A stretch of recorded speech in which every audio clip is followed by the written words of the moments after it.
ভিক্ষুক রাস্তা দিয়া যায় আর জমিদারের পুত্রবধূও যায়। একজন সামনের থেকে আসতেছে, একজন সামনের দিকে যাইতেছে।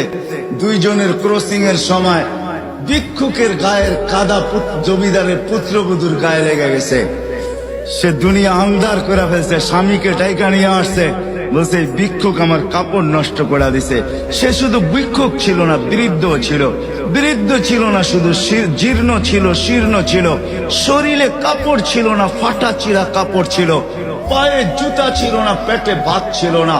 জমিদারের পুত্র সইতে পারে নাই, যৌবনী শক্তি সয় তো সয় কি কইরা।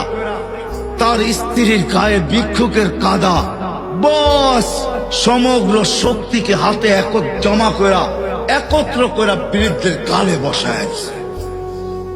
বৃদ্ধ কিচ্ছু বলে নাই, শুধু উপরের দিকে তাকায় দুই তিনটা শব্দ উচ্চারণ করছেন। শব্দগুলা হলো ইয়া মাল্লাহ তারা হলো ওয়ুন, ও আল্লাহ চোখে দেখা যায় না। ও তারা কুল্লা শাই, তুই সব দেখিস। ফারা তারা মা বি, তুই কি দেখিস না আমার সাথে কি ঘটতেছে, এটা কি দেখিস না? বলতে দেরি যুবক, মরতে দেরি হয় না। জমিদার চলে আসছে, প্রতিশোধ নিবে। বৃদ্ধের একদিকে মুস্কি হাসি, একদিকে বলতেছে প্রেমের খেলা এমনই হয়। জিজ্ঞাসা করছে কিসের প্রেমের খেলা রে?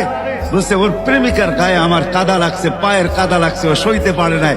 যৌবনী শক্তি দিয়ে আমার বৃদ্ধ গালে বসায় দিছে। আমাকেও একজন ভালোবাসে, সেও সইতে পারে না,